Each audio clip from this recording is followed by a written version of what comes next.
everyone. Welcome back to the Passion Project podcast, where we talk with individuals who are pursuing their passions, and we want to encourage you to do the same. I'm Natalie DuPré, and today we have an incredible guest for you. He is a pianist, composer, and YouTuber with over 260,000 subscribers and over 100 million views on YouTube. I am so excited to interview him today. Joslin, welcome to the podcast. Thanks for having me. Of course. Okay, so I'm going to ask you the question I ask everyone on the podcast. Tell us, what is your passion? My passion is music. Yeah, a lot of it. A lot of music. Writing, composing, playing, performing, all music. Okay, can you take us back to when you very first discovered this passion of yours? I was actually, I think, around 3.5 or 4 years old when I remember looking and watching my dad and my brother play and they sing, and I was trying to emulate whatever they were singing or playing on the piano, and I discovered very early on that I could recognize tones and different pitches, and it was very easy for me to match those pitches of what they were singing.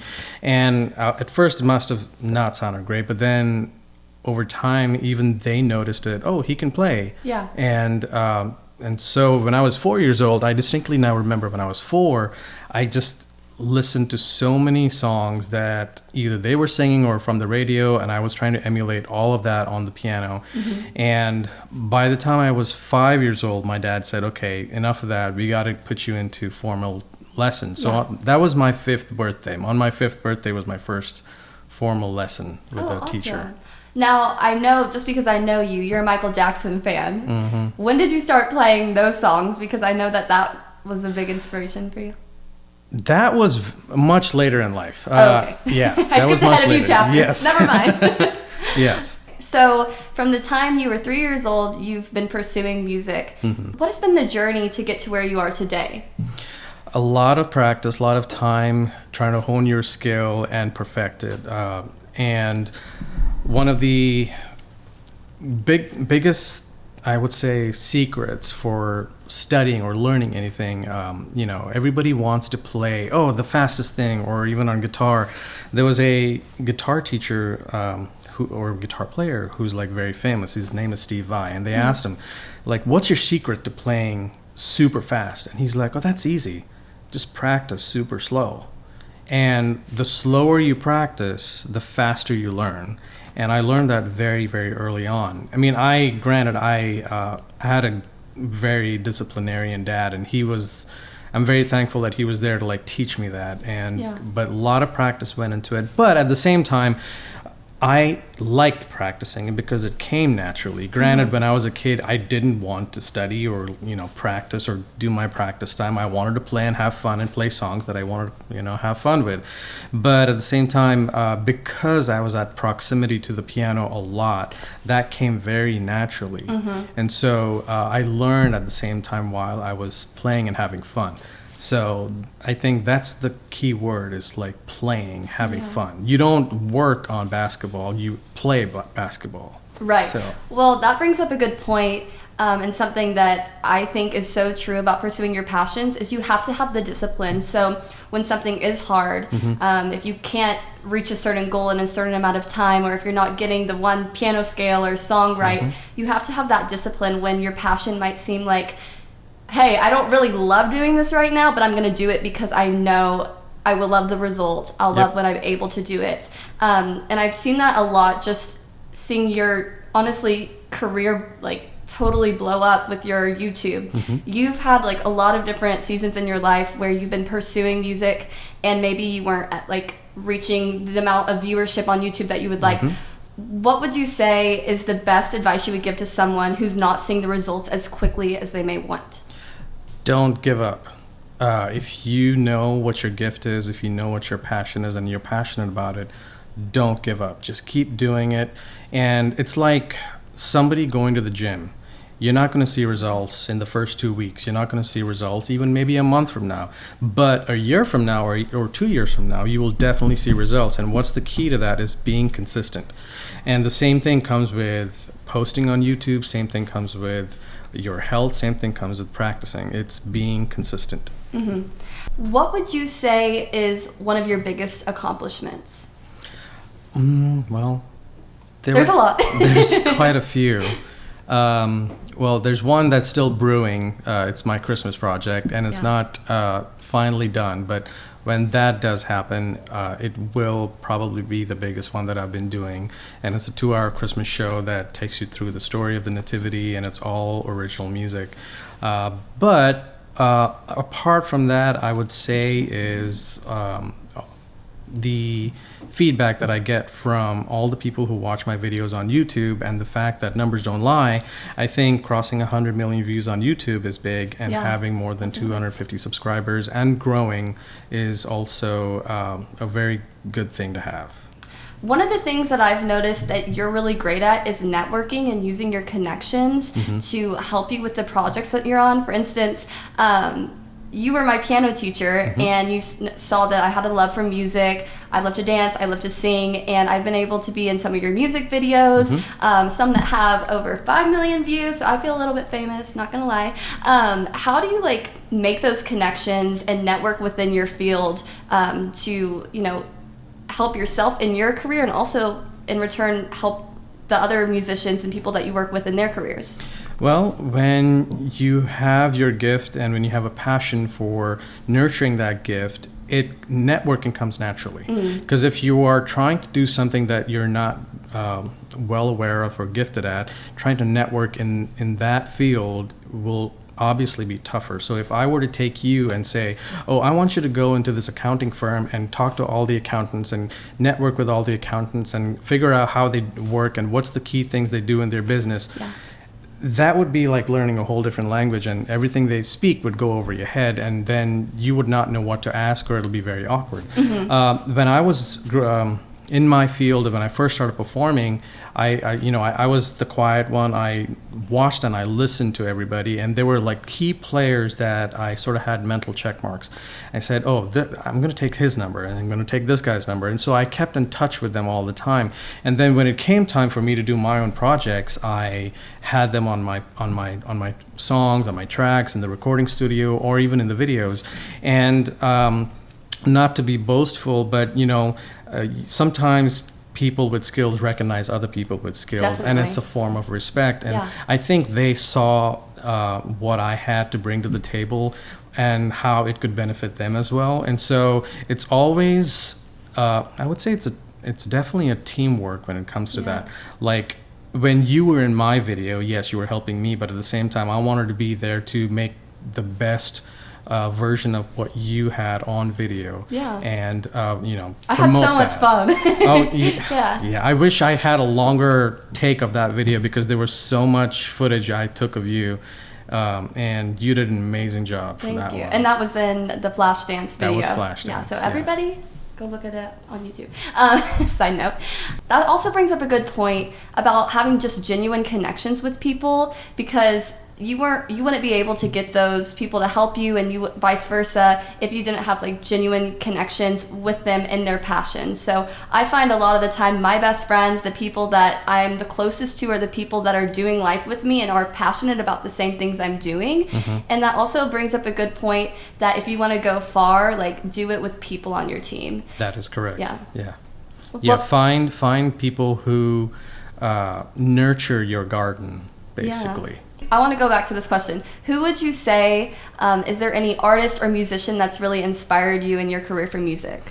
Well, there were 2 turning points in my life. The first one obviously was when I played this music competition in church, and I won the first place, and they gave me, back in the day, it was video cassette tapes. And so it was a concert of Michael Jackson performing in Romania, and it was his Dangerous tour.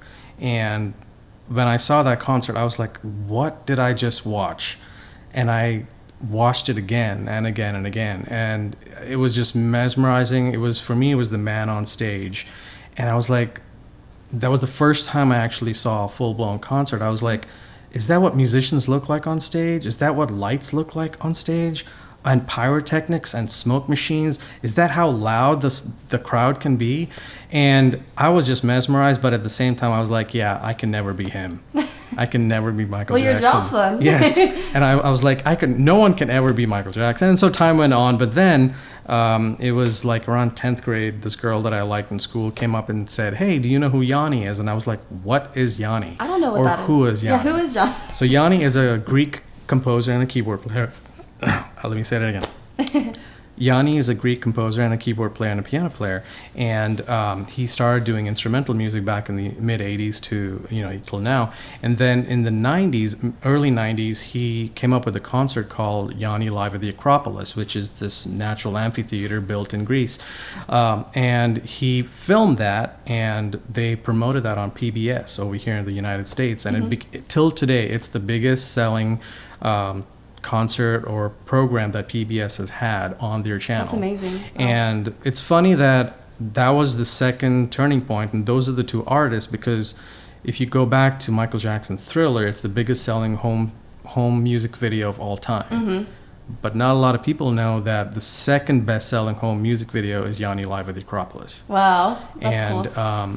So when I saw him, I was like, oh my gosh, he's a keyboard player, he's a piano player, and he can just, talk to people through his music and, interact with all these great musicians. And so that was a videotape that I watched again and again and again and again. I mean, we're talking probably a few thousand times. Yeah. Like, I have every format of that concert now, whether it's cassette tape, CD, even I bought one on YouTube just to have one. And that so inspired you to continue. And that's been the biggest inspiration, yeah. Well, you've been able to reach so many people on your YouTube videos, and I see the comments. I will scroll down on your videos and see people commenting from all over the world. What does it mean for you to be able to reach that many people from different cultures, different backgrounds, and to inspire them with your videos? I think that's just a testament that what I'm doing is right, because I don't think about numbers or subscribers when I'm actually recording and making the video. When I do that, when I'm in the process, I'm doing it because I love this song. If you notice, like all the songs that I've done on YouTube, 95% of them are not something that's trending. Like the one song I did was the soundtrack to the theme from Romeo and Juliet. It's a theme song from a movie from 1968. Even I wasn't born. We all watched it in freshman year of high school, so it's trending for freshmen. Yes. Yeah, and I had never seen the movie until a few years ago, and I just did it because I love that song. Yeah. And when at first for like 6 months there was very minimal engagement, and then it just like you see the graph, it just took off like crazy. And today, I think it's just that one video is close to 50 million views on YouTube. Wow, that's incredible. So just reading their comments and seeing all the people from different countries comment that, oh, this one touched me, I remember this from when I was a kid or from college when I watched it, and when I think of this person when I watched this song, it's just confirmation that you're speaking to people through your art, through your music. Absolutely. And there's no feeling like that, or you can't even put that in words, but just genuine truth and love. Yeah. Well, that's just a testament to what having passion and a love for your craft does. It can reach so many people. You might think I'm doing this because I genuinely love it, but people want to support those that are pursuing their passions. And I mean, your music has obviously done that for so many people. Passion is contagious. Yes. And watching your videos, I can see how passionate about the videos you are. And that's just something that really inspires me just in everything that I do. People like to see people that are excited about things, and watching your videos is just like a true testament to that. Thank you. Yeah, definitely. If you could give advice to someone that may not know what their passion is, what would you say to them? I would say that every person on this planet has a gift, no matter who it is. A lot of people are like, man, I'm not creative like you, I don't have a creative bone. I said, I disagree. Everyone is creative. God has blessed us with some sort of gift. It might not be in music, or might not be in singing or dancing, but somebody is good in organizing, somebody is good in speaking, somebody is really good in listening, somebody is good in cooking. It doesn't have to be creative. We are all gifted with something. You have to find that. And I'm pretty sure everyone will find that gift in their lifetime. And once you find your gift, but before I say more, like, what is your gift? I know you and I love Steve Harvey and watching Steve Harvey on YouTube. And He's awesome. if you watch Steve Harvey now compared to before, you actually know what his true mission was in life, is to inspire people. Even he says that. But he put it down the best way for in layman's terms, like, what is your gift? Your gift is something that you can do very easily, not without a lot of effort, and you do it really well. And so for me, it was playing the piano. People have been telling me, you should sing more. I said, no, but it's not my thing. It doesn't come more naturally compared to playing the piano. Yeah. And so that is my gift. And once you find your gift, disciplining and pursuing and growing your gift is called passion. Yeah. If you take the word passion back to the Latin word, it means suffering. And so that's what passion means, but that's where it came from. And you actually have to go through some kind of suffering to build that dream of yours.